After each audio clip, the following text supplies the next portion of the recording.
El sistema respiratorio puede ser dividido en tres componentes: las vías superiores, la zona de conducción y la zona respiratoria.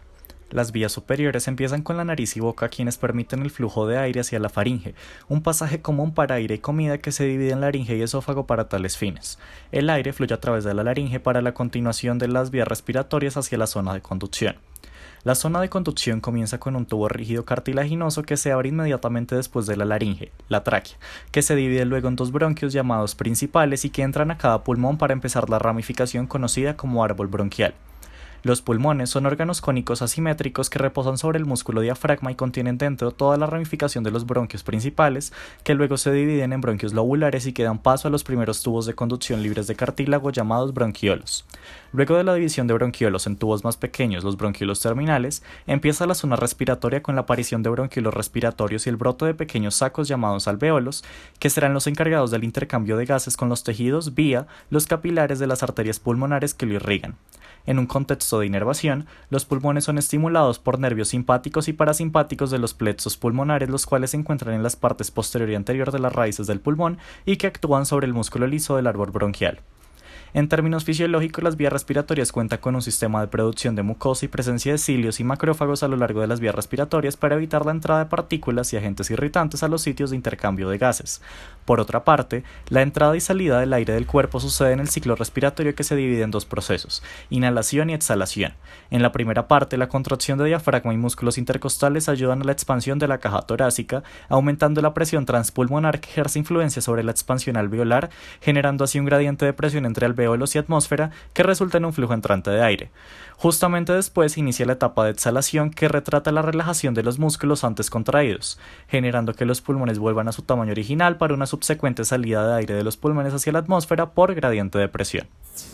Para la metodología se utilizaron los siguientes materiales: un marcador negro, un lápiz, un marcador rojo, un cartón de 50 por 60 aproximadamente, foamy rosa y azul, papel seda rosa y naranja, cartulina blanca, una manguera transparente, una botella plástica, tijeras, silicona y pintura rosa.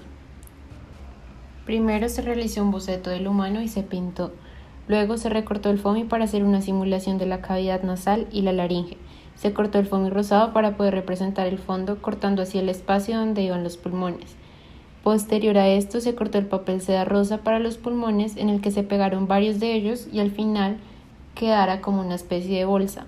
Luego, con otro trozo de foamy se hizo el boceto de los bronquios. Después se pegaron todos los materiales que ya teníamos en el cartón y se realizaron las costillas cubriendo los pulmones. Para simular la tráquea se utilizó otro pedazo de cartulina en el que se dibujaron varias rayas rojas. Seguidamente se hizo el diafragma con el papel seda naranja en forma de acordeón. Y por último se tomó la tapa de una botella a la que se le hicieron dos huecos para poder introducir la manguera, sellándolo con silicona y adentrándolo en los pulmones, para que así se pudiera ver la representación del movimiento del sistema respiratorio.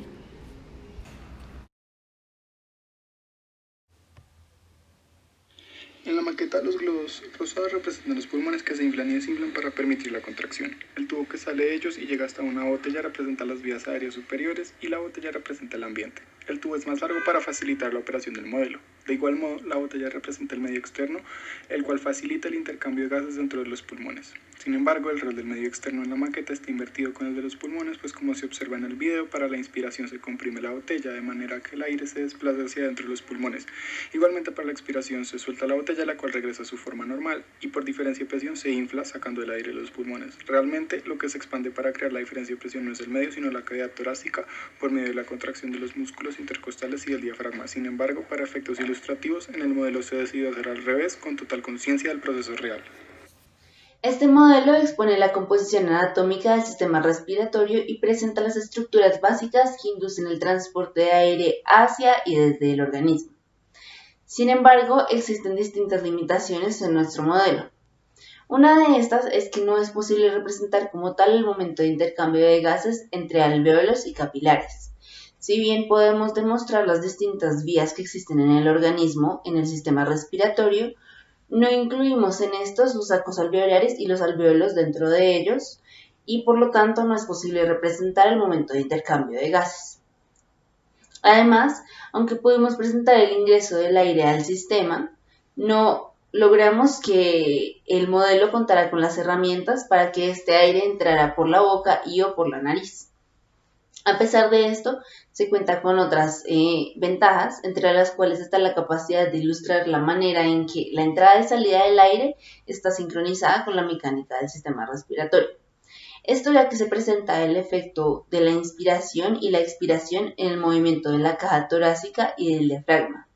Aunque estos movimientos incluyen también la presencia y la contracción y relajación de los músculos intercostales, estos no son representados explícitamente en nuestro modelo.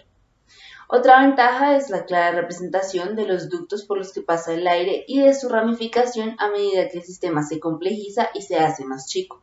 De forma particular, logra distinguir también los anillos cartilaginosos que se encuentran en la tráquea.